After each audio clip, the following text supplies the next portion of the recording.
지난주에 급하게 제가 아주 크기가 적지 않는 수납장을 만들 일이 있어가지고 그 홈디포에 2x4하고 합판을 사러 갔더랬습니다. 저희는 학교 세미너리에 살고 있기 때문에 집값 이야기를 해도 사실 피부로 이렇게 많이 와닿지가 않습니다. 그런데 2x4 한 10개를 사려고 갔더니 그 나무 하나의 가격이 많이 올랐더라고요. 옛날에 3불, 2불 99 이렇게 하던 가격들이 5불, 많게는 6불까지 가는 걸 봐서 이 집 안에 벽에 다 2x4가 있으니까 집값이 그렇게 오를만 하겠구나 이런 생각이 들더라고요. 그래서 굉장히 보수적인 우리 세미너리 집값을 안 올리기로 유명한데 지난주에 한 몇 주 됐죠. 한 300불 올린다고 이메일이 왔더라고요. 세미너리도 버티지 못하는 상황이 된 것 같아요. 그래서 그런지 요즘 어디를 가나 사실 다 집값 이야기를 안 하는 곳이 없습니다. 너무 이렇게 거의 미치다시피 집값이 폭등을 하다 보니까 언제 사야 될지 언제 팔아야 될지 그런 갑작스러운 안 하던 고민들을 하게 되었습니다. 집값만 사실 그런 게 아니에요. 경제가 어려워지다 보니까 미국도 그렇고 한국도 그렇고 많은 나라에 많은 돈을 풀었습니다. 현금이 이렇게 움직이다 보니 그 돈들이 주식시장에도 많이 들어가서 변동성이 생기고 그렇게 해서 초기에 투자한 사람들이 많은 이익을 봤다. 그런 배 아픈 이야기들이 주변에 적지 않습니다. 뉴스에도 이런 일이 계속 있다 보니까 미국 상황은 잘 모르겠지만 한국에는 젊은 친구들도 주식을 안 하는 사람이 없을 정도로 우리 가운데 그냥 키워드가 된 상태입니다. 사정이 이렇다 보니 어느 때보다도 교회 내에서도 삶을 나누는 이런 그룹 모임에서도 사실 많이 이야기되고 있는 게 어떻게 집값이 어떻게 되느냐, 투자를 어떻게 해야 되느냐 이런 이야기들이 옛날보다 참 많아진 상태입니다. 그래서 앞으로 미래를 어떻게 살아갈까 젊은 친구들도 상당히 많은 고민을 하고 있고 우리 어른들도 예의치 않는 평상시와 다르게 이 일들을 보고 있습니다. 사실은 우리만 그런 게 아닌 것 같아요. 오늘 우리가 야고보서 말씀 13절만 봐도 2000년 전쯤에 초대교회도 이런 문제가 있었던 것 같습니다. 2000년 전쯤에 초대교회도 마찬가지 상황입니다. 오늘 본문 13절을 보면 야고보는 교회 내에서 장사를 해서 이익을 보는 사람들에 대해서 이렇게 말씀을 합니다. 우리가 읽었지만 다시 한 번 더 읽어보겠습니다. 들으라, 너희 중에 말하기를 오늘이나 내일이나 우리가 어떤 도시에 가서 거기서 1년을 머무며 장사하며 이익을 보리라 하는 자들아, 이런 말씀이 되어 있습니다. 이 말씀을 오늘 21세기에 살고 있는 우리식으로 약간 번역을 다르게 조금 말을 해보면 이렇게 되는 겁니다. 오늘이나 내일이나 우리가 어떤 종목을 사서 한 1년 정도 담고 있으면 크게 돈을 벌 것이라고 말하는 사람들아, 이렇게 되겠지요. 부동산 투자를 하는 사람들로 적용을 해보면 이렇게 되는 거예요. 언제 집을 사야 할지, 어떤 도시가 유망할지, 얼마 동안 가지고 있다 팔아야 될지 큰 이익을 이야기하는 사람들아, 이렇게 이야기하는 것과 일맥합니다. 그렇다면 오늘 이야기를 하는 사람들에게, 이 이야기를 하는 사람들에게, 장사를 해서 이익을 얻고자 하는 이 사람들에게 야고보가 내리는 결론이 뭡니까? 16절 말씀을 읽어보면 야고보는 어떤 도시에 가서 1년 동안 일을 해서 장사를 해서 큰 돈을 벌어보자고 하는 이 사람들의 자랑에 대해서 16절에 가보면 허탄한 자랑이다 라고 말씀합니다. 자랑이 뭡니까? 이익을 본다는 자랑입니다. 투자를 해서 장사를 해서 난 돈 좀 벌었어 라고 말하는 이런 자랑들이 야고보 선생님은 허탄한 자랑이다 라고 말씀하면서 심지어 악하다라고까지 말씀하는 듯 합니다. 그래서 어떻게 보면 오늘 말씀을 이렇게 조금 더 유심히 읽어보면 사업을 하는 사람들, 실제로 장사를 하는 사람들에게 오늘 본문이 좀 퀘스천이 되고 조금 씁쓸하기도 합니다. 지난주와 마찬가지로 말씀이 강하면 죄악된 본능이 있는 우리들은 반문을 자꾸 하려고 하는 게 있지요. 아니, 야고보 선생님, 자본주의에 살면서 돈 없이 어떻게 삽니까? 직장에 다니든 뭐 장사를 하든 솔직히 돈을 벌려고 하는 거지, 직장에 다니면서 손해보려고 직장 다니는 사람이 어디 있겠습니까? 장사를 하면서 망하려고 결정하면서 장사를 한 사람이 어디 있습니까? 장사를 하려면 다 이익을 보려고 하는 게 우리의 기본적인 마음인데, 장사하면서 이렇게 이익을 얻으려고 하는 사람을 향하여서 그것은 허탄한 일이다, 그런 자랑은 허탄한 자랑이다, 심지어 그것은 죄다라고 말씀하시면 너무한 것 아닙니까? 라고 우리가 반문할 수 있지 않겠습니까? 때론 저희 같은 목회자들도 사업을 하시는 터에 가면 기도를 하지요. 무슨 기도를 할까요? 하나님, 우리 사랑하는 김 집사님, 이 사업이 쫄딱 망하게 해주세요 라고 기도를 하면 큰일 나겠죠. 당연히 물질의 복이 흘러넘치도록 기도합니다. 오고 가는 사람들 많아지게 해주시고, 이 가게를 아는 사람들이 소문이 나게 해주시고, 이왕 하는 거 돈 많이 벌게 해주세요 라고 기도를 하지 않습니까? 그러면 야고보 선생님이 따라왔다면 기겁을 하지 않겠습니까? 과연 야고보 선생님이 그런 말씀으로 이야기하실까요? 사실 사람만 그런 게 아닙니다. 교회도 재정에 대한 계획이 안 필요하겠습니까? 뭐 돈은 악하다 이렇게 말하면 사실은 교회도 돈이 필요하지 않습니까? 엄격하게 말해서. 그래서 우리 지금 뭐 미국에 있는 많은 교회, 하는 교회, 이런 작은 교회들이 한 80% 이상 됩니다. 코로나 시즌을 거치면서 문 닫은 교회가 많습니다. 교회가 문을 닫을 때 믿음이 없어서 문을 닫겠습니까? 교회가 문을 닫을 때 물론 분열이 있거나 목사님이 어디 가셨거나 난리가 나서 문을 닫는 경우도 있지만, 생각 외로 재정을 감당하지 못해서 문을 닫는 경우가 많습니다. 돈이 있어야 선교 사업도 하고 17절 말씀에 나와 있는 것처럼 선한 일도 할 수 있지 않겠습니까? 그래서 자본주의에 익숙한 사람들의 입장에서 보면 오늘 17절 말씀, 여러분과 함께 읽었던 이 17절 말씀은 참 가슴 아픈 구절입니다.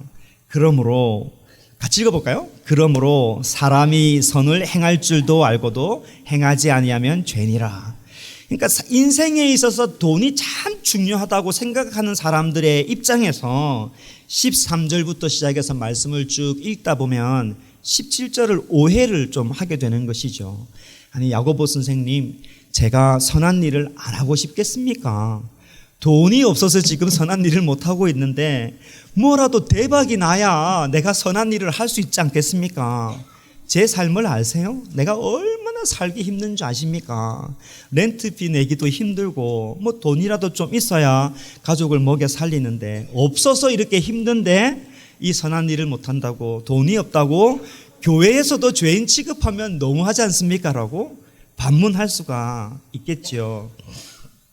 사랑하는 성도 여러분, 정말 야고보가 말씀하시는 이 본뜻이 하나님의 말씀인 이 성경이 돈의 기준을 가지고 우리를 평가하는 것일까요? 절대 그렇지 않습니다. 그래서 오늘도 본문을 통하여서 야고보가 정말 우리에게 하시는 말씀 한 가지를 딱 붙잡고 여러분 삶에 적용을 해서 삶의 변화가 있었으면 좋겠습니다. 13절 말씀을 보겠습니다. 야고보가 이렇게 말씀을 시작합니다. 들으라, 이렇게 말씀을 합니다. 그러니까 잘 들어, 이런 말씀보다도 헬라 말씀에 보면 우리 말하다 보면 버릇이 있죠. 주제를 바꿀 때, 그러면 하고 화제를 딱 바꿀 때 쓰는 말투입니다. 그러니까 앞에서부터 한 가지 주제를 이렇게 말씀을 일관되게 오게 하시다가 13절부터 와서는 이제 제가 한 가지 더 할 말씀이 있습니다라고 하시는 거예요. 그러시면서 이제 말씀을 시작하는데 4장부터 야고보는 어떤 말씀을 하셨냐면 4장 1절부터 보면 교회 내에서 싸우는 문제가 있었고 성도들 내에 예수님을 믿지만은 그 정욕에 사로잡혀서 형제들을 서로 비방하는 것을 보고 비방하지 말 것, 겸손할 것, 하나님을 가까이 할 것, 서로 사랑하라는 율법을 지킬 것, 이것을 12절까지 정리를 해 주셨습니다. 그리고 오늘 읽었던 13절부터는 여러분 들으십시오. 제가 여러분에게 드릴 한 가지 더 중요한 말씀이 있습니다라고 하나 더 애드를 하시는 겁니다. 이전에는 정욕에 사로잡힌 교회 내에 예수님을 믿지만은 세상의 정욕에 사로잡힌 사람들에게 하셨던 말씀이라면 오늘 13절부터는 장사하여서 이익을 보겠다고 하는 사람에게 야고보가 한 말씀 우리들에게 해 주는 것입니다. 그래서 13절의 말씀을 여러분 잘 그 본뜻을 이해하시려면 여러분이 가지고 계신 하나님의 말씀인 성경책 14절 말씀에 대한 이해가 먼저 필요합니다. 14절에서 야고보가 이렇게 말씀합니다. 내일 일을 너희가 알지 못하는도다. 너희 생명이 무엇이냐? 너희는 잠깐 보이다가 없어지는 뭐다? 안개니라. 이렇게 갑자기 말씀합니다.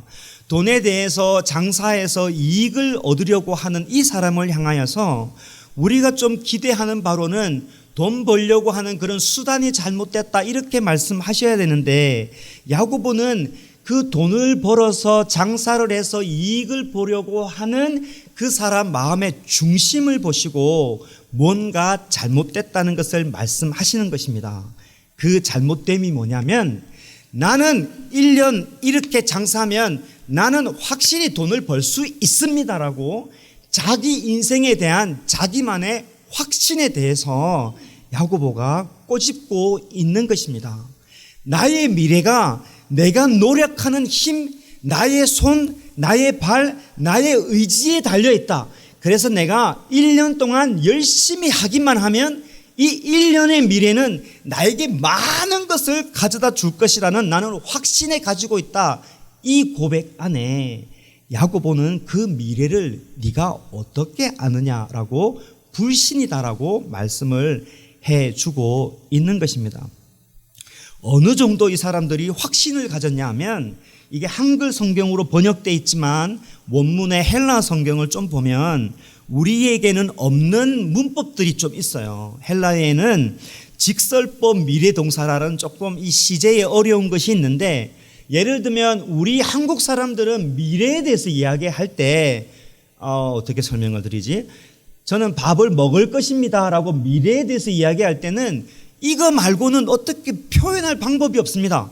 미래에 내가 확실하게 밥을 먹겠다는 먹는다의 미래를 어떻게 말할 수 있을까요? 없어요.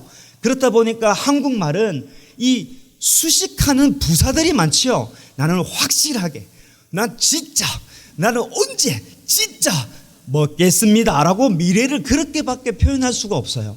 그러나 영어에는 I'm going to eat이라고 그냥 먹을 것이다 라고 말하는 영어도 있고 I will eat이라고 의지를 좀 강하게 말하는 시제가 있어요. 헬라어는 더 강하게 이런 다른 시제 용법이 있어서 동사를 쓸 때 변형을 해서 이 동사를 쓰면 나는 그 미래의 이 일을 반드시 할 것입니다라는 특별한 수식어가 없어도 강한 강조가 있어요. 13절의 말씀에 보면 4개의 동사가 나오는데 여러분 성경책 보시고 오늘이나 내일이나 우리가 어떤 도시에 가서 동사죠. 그게 확실히 가겠다는 거예요. 그게 1년을 머물며 나는 무슨 일이 있어도 그 장소에 딱 머물겠다는 확신을 가지고 이야기하는 거예요. 그리고 반드시 장사를 하겠다. 그리고 반드시 이익을 보겠다라는 강한 의지가 여기에 담겨 있는 것을 보고 야고보는 그 미래에 대한 맹신이 하나님 믿는 사람으로서 굉장히 불순종의 고백이다라고 이야기를 하는 것입니다. 미래에 대한 확신으로 자기를 지나치게 의지하여서 자기의 노력, 수단, 발, 힘, 능력 모든 것을 의지하여서 미래에 나는 이렇게 하면 된다라는 자기만의 확신이 있는 겁니다. 다른 말로 하면 하나님이 안 계셔도 내가 이렇게 노력하면 할 수 있다는 자기만의 힘을 믿고 의지하는 것을 야고보가 이렇게 꼬집고 있는 것입니다. 그러니까 장사해서 이익을 남기는 것을 뭐라 하고 있는 게 아닙니다. 그죠? 참고로 여러분 성경책을 보면 장사해서 이익을 남기는 것을 죄악이라고 말씀하지 않아요. 그 대표적인 비유가 어떤 게 있습니까? 달란트 비유가 있습니다. 그죠? 달란트도 아니고 달란트 비유가 있습니다. 5달란트, 2달란트, 1달란트 비유를 하시면서 첫 2달란트를 가진 종은 2배의 이익을 남긴 것을 보고 주인이 착하다, 참 잘했다라고 칭찬한 반면에 1달란트를 가지고 있는 종이 아무 이익을 남기지 못하니까 무익하고 뭐라고? 게으른 종이라고 호통치면서 있는 것도 다 뺏어야 된다. 그래서 그 비유가 우리가 장사하면 2배로 남겨야 됩니다. 그 메시지의 핵심은 아니지만 유대 사람들이 장사해서 이익을 남기는 것을 비유로 가지고 하나님 나라에 대한 말씀을 하셨기 때문에 예수님은 장사해서 이익을 남기는 것을 허용을 하신 겁니다. 실제로 성경에 보면 우리가 땀 흘려서 수고를 해야만 먹을 것을 얻을 수 있다고 하나님께서 인간이 타락했을 때 그렇게 정해 놓으셨습니다. 우리가 잘 알고 있는 사도 바울 선생님도 사역을 하는 것을 보면 어디서 후원 받아서 사역을 하신 게 아닙니다. 우리로 따지고 보면 대형교회 목사님이시지만 본인이 스스로 주야로 일을 해서 본인이 먹을 것뿐만 아니라 함께 동역하는 젊은 친구들까지 다 먹여 살리면서 사역을 하셨고, 이것을 교회 전통으로 남기셔서 사역을 할 때 일하지 않으면 먹지도 말아라고 하나의 문화를 만들어 주셨습니다. 그래서 데살로니가 교회에서 이런 말씀을 하셨습니다. 일하지 않고 일만 자꾸 만들어내는 사람을 향하여서 경고하면서 주 안에서 조용히 일하고 자기 양식 먹을 것을 자기가 챙겨라, 이렇게 말씀해 주셨습니다. 그러니까 성경은 일을 해서 장사해서 자기 먹을 것을 챙기는 것, 이익을 보는 것, 다른 사람을 구제하는 것을 나쁜 것, 나쁜 돈, 이렇게 말씀하지 않습니다. 우리가 열심히 해서 우리가 해야 될 것을 마땅히 버는 것은 괜찮습니다. 그런데 왜 야고보가 여기에서 시비를 거는 걸까요? 장사해서 돈 버는 것을 두고 뭐라 하는 것이 아니라 내일이 자신의 계획대로 다 될 것이라는 지나친 확신이 문제라는 것입니다. 야고보는 이것을 허탄한 자랑이라고 했습니다. 내일 일은 우리가 알지 못합니다. 하나님이 부르시면 오늘 우리는 하나님 앞에 가야 될 존재입니다. 우리의 생명이 잠깐 보이다가 사라지는 안개와 같다고 그것을 명심해라고 이야기를 야고보가 우리들에게 해주고 있는 것입니다. 야고보의 이 말씀은 세상 사람들도 사실 다 동의하는 말씀입니다. 그러니까 우리 믿는 사람들에게만 해당되는 것이 아니라 믿지 않는 세상 사람들도 오늘 야고보가 하시는 말씀을 들으면 I agree, 다 동의합니다. 내일 일은 우리가 알지 못해요 라고 믿지 않는 사람들에게 이야기를 해도 예, 맞아요 라고 다 이야기합니다. 기분은 상당히 나쁘겠지만 당신은 내일 죽을 수도 있습니다. 우리의 생명은 알 수가 없어요. 안개와 같아요 말해도 기분은 나쁘지만 I agree. 세상 사람들도 다 동의합니다. 세상 사람들은 그 모든 것을 다 동의함에도 불구하고 그 미래가 어떻게 될지 모른다고 하면서도 그 모르는 미래 때문에 그 미래를 더 확신하고 믿으려고 하는 경향이 있습니다. 내가 언제 죽을지 모르기 때문에 오늘 기회가 되면 돈을 더 모아놔야 미래가 자기에게 이익이 된다고 생각하는 것이 세상의 방식입니다. 그래서 믿지 않는 사람들에게는 미래에 대한 확신이 현재를 살아가는 이유가 됩니다. 먼 미래의 나의 모습이 현재를 살아가는 동기부여로 생각을 합니다. 교회도 먼 미래의 청사진을 밝히고 그것을 비전이라고 이야기하면서 그것이 뚜렷해야 오늘 우리가 잘 살 수 있다고 이야기합니다. 그러나 야고보가 말하는 말씀을 진짜 귀담아 들어야 합니다. 미래에 대한 이야기가 아니라 지금 내가 하나님 앞에서 어떻게 사느냐가 중요합니다. 그 말씀을 하고 있는 것입니다. 귀담아 들어야 합니다.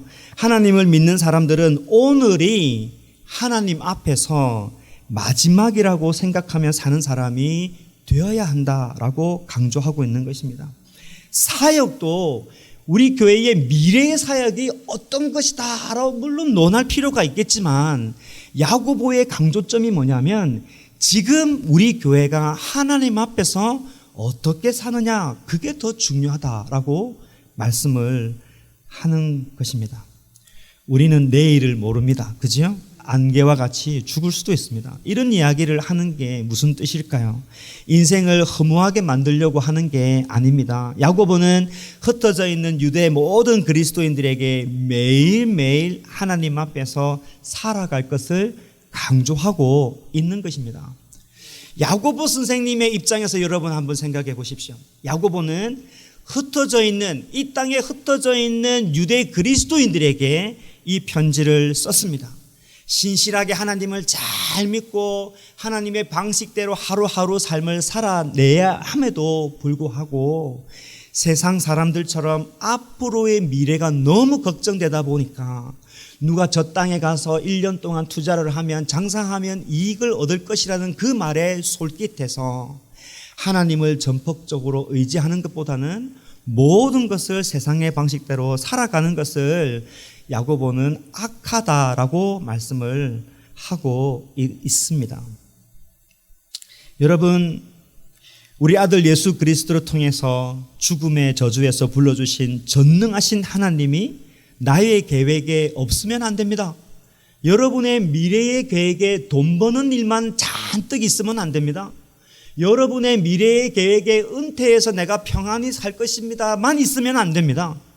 우리의 지금 야고보가 이야기하고 있는 이 장사를 해서 이익을 받겠다는 이 사람들을 향하여서 심지어 악하다고까지 말씀하는 이유는 인생의 계획에 우리를 불러주신 하나님에 대한 생각이 하나도 없기 때문에 야고보가 악하다라고 말씀합니다. 그래서 오늘 15절 말씀이 중요한데요. 예수님 믿는 사람은 어떻게 말해야 되는지 15절에서 말씀합니다. 같이 읽어볼까요? 너희가 도리어 말하기를 주의 뜻이면 우리가 살기도 하고 이것이나 저것을 하리라 할 것이거늘.